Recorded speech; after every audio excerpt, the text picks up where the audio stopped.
Hello, everyone. My name is Sarathi, and I'm happy to meet you all. And today we have a pretty scuffed video for you guys. I'm sorry. Look, it's it's the occupational hazard. You make a video every single day, and sometimes something goes wrong. My internet's out. My internet's not going to be fixed for another 2 hours or so. If I wait that long, then you know how much time am I going to have left to record, edit, also play the game and do other things tonight. So I'm just going to go ahead and cover what I need to cover with no visuals. Sorry, guys. But we have some cool leaks. I'm going to be reading off my phone, and you guys won't get to see anything, but there will be a link in the description. So, let's talk about the new skills that are coming to Duel Links. First up, we have a new skill for Dennis, which is really exciting. You can use this skill's at second, third, and fourth effects once per turn. You cannot special summon, except special summons from the X deck, monsters except for Perform Mage and level 4 spellcasters. Normal. So that's the same as before. You can play your Trick Clown, you can play your Hat Tricker, and then you can play Magistus cards and other level 4s. There's not too many good level 4 spellcasters, but Magistus tends to work fine, and that should be enough. You could play, I guess, I'm guessing Clavicus is a spellcaster. I don't remember off the top of my head.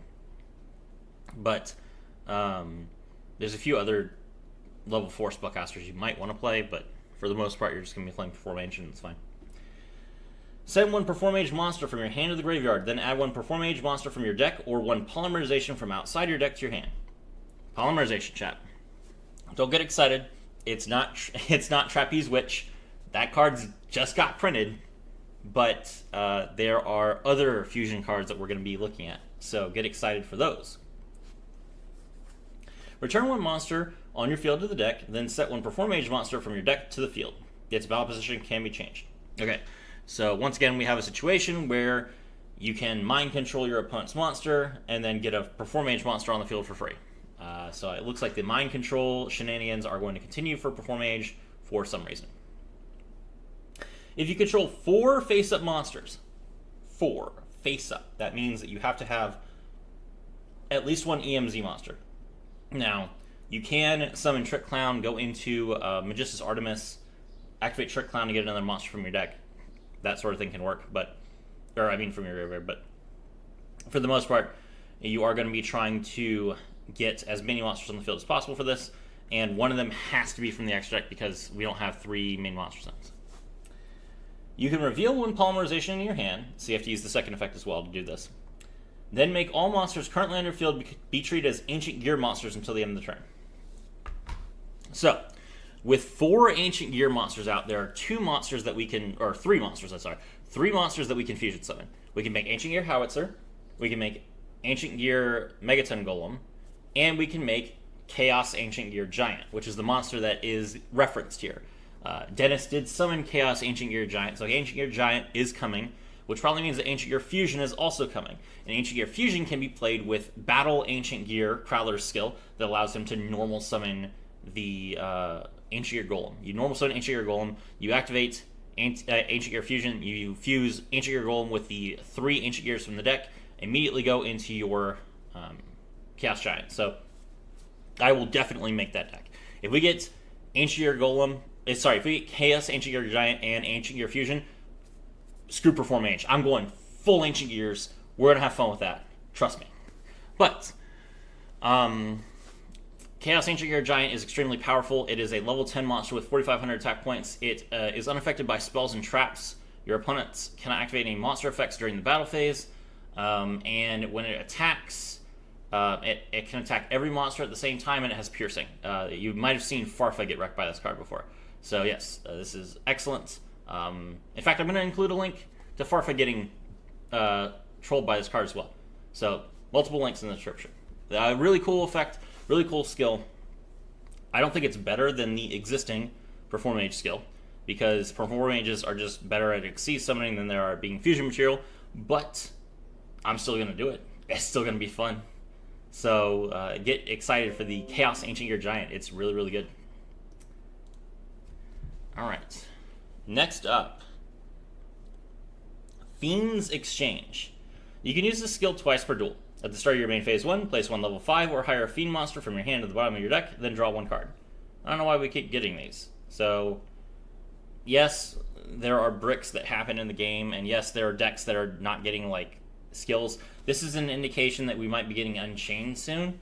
Unchained does have some high-level monsters that they like to summon from the deck that are Fiends. But I don't know... I feel like we could just get a better dedicated Unchained skill. Although Unchained is really powerful, maybe they feel like they don't need a skill. I don't know what else you would play this in. Maybe Summon Skull, but maybe Archfiends. But there aren't too many high-level Fiend monsters in the game, really. So I feel like this skill is worse than the Spellcaster and Zombie ones, to be honest. Alright, we have a new skill for Sora. Get excited. You can use the skill's second and third effect once per turn.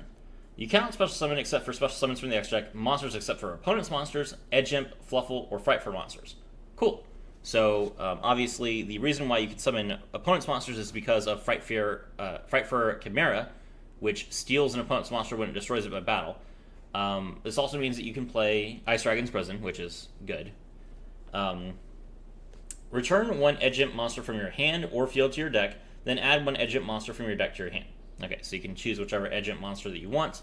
That will allow you to be more flexible with your Edge Imp plays. I don't know how many Edge Imps you're going to be playing in Fluffles. I really couldn't tell you. I don't play Fluffles all that much. But I imagine this consistency skill is appreciated. And then select one Frightfur Bear you control and one monster on your opponent's field and equip it to this card as an equip card. The equip card counts as being equipped by the effect of Frightfur Bear. Okay, so Frightfur Bear has an effect where whenever it destroys a monster by battle, you can equip it from the graveyard and it gains 1,000 attack points for each card equipped by it. So this skill essentially allows you to Relinquished Style steals one of your opponent's monsters, but it doesn't start a chain because it's a skill, and then your monster gets 1,000 attack points. That is what you would need to give players for them to consider playing Frightfur Bear at all. And remember, you can still do Frightfur Bear afterwards. So you can, like, Frightfur Bear, skill, steal one of your opponent's monsters. Frightfur Bear now has 3,200 attack points. Crash into something else. Frightfur Bear steals that monster. Now your opponent's out 2 monsters. Neither of them is in the graveyard. You have 4,200 attack points. Only problem is 2 of your 3 spells and trap zones have been taken up. But there's nothing you can do about that if you want to play Frightfur Bear. So this is cool. It doesn't give you polymerization. It doesn't give you any ways to easily access fusion materials. But that's on you because you're playing a fusion deck anyway. So it's not like the Perform Age skill where you're helping a non-fusion deck fuse one time. Fusing is primarily what Frightfur should be doing, and then they can exceed or link if they want to. So this is fine. I'm looking forward to this. Next up, we have a new skill for Yugi. Get excited. You can use the skill's second and third effects once per duel. During this duel, you can normal summon or set Dark Magician and Buster Blader without tributing. Buster Blader and Dark Magician. You guys know what's coming that. But you cannot special summon, excluding special summons from the extra deck, level 2 or higher monsters except Buster Blader monsters and or level 6 or higher Dark Attribute Spellcaster monsters. So you can't special summon anything except level 1 monsters. So that's all the like the Buster Blader Destruction Swordsman support cards, as well as Buster Blader and your Dark Magician, and then all your like Dark Attribute Spellcasters that would support Dark Magician, like Apprentice Illusion Magician. Okay, that's fair. You know, that's a fair restriction. It does exclude special summons from the extra deck, so you can still make cards like your Buster Dragon. You can still make your Draco Berserker, the Tenny. You know, you can synchro summon because these are synchro cards, so don't worry about that part. During the turn you have normal summon Dark Magician. You can add 1 Diffusion Wave Motion and 1 Polymerization from to your hand from outside your deck. That is really funny. So you do get to get your Dark Paladin because you're getting Polymerization. You can fuse with your Buster Blader. Then you also get Diffusion Wave Motion for some reason. Diffusion Wave Motion.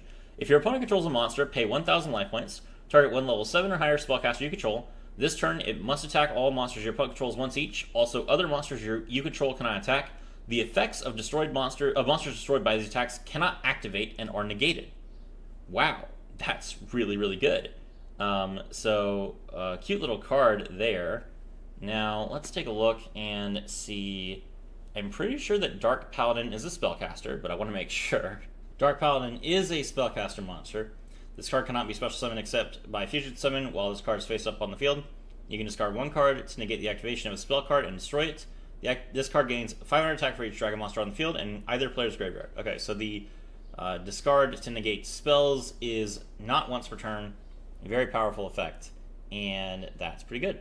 There's also another part of this skill, which I missed initially.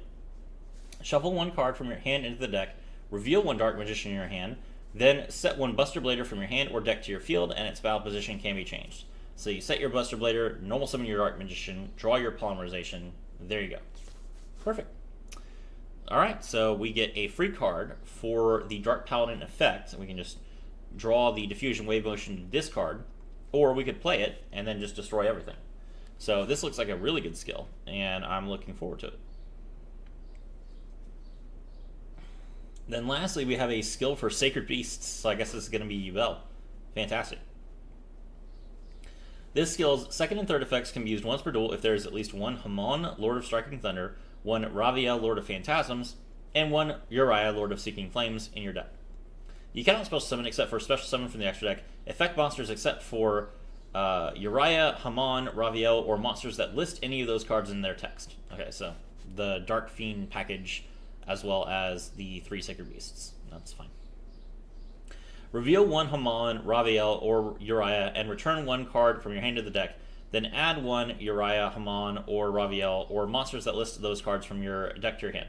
Okay, that's really, really good. So I think that we have a skill that's very similar already, but being able to draw a card like Dark Beckoning Beast from your deck will make this deck a lot more consistent, so that's fine.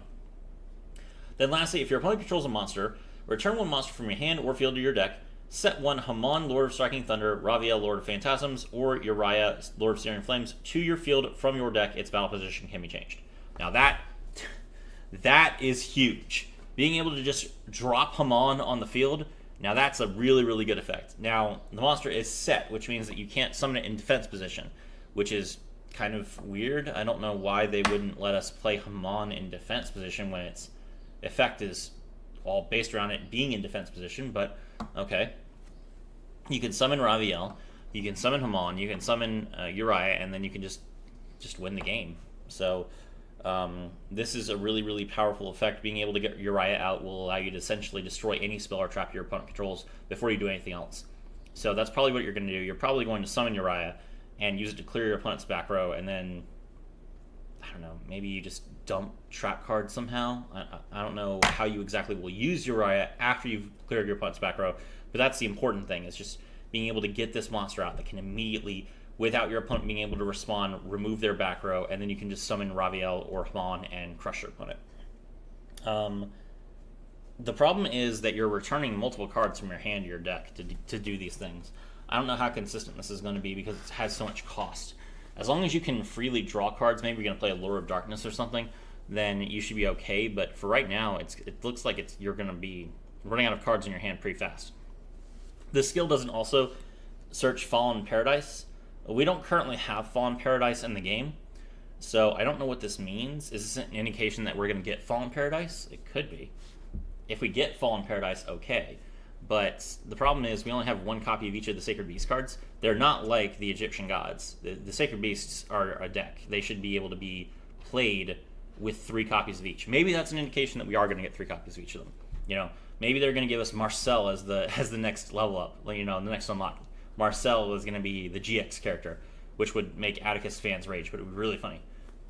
And then we just get maybe like 2 copies of Raviel, 2 copies of Uriah, and 2 copies of Hamon as his level up cards or something. I don't know.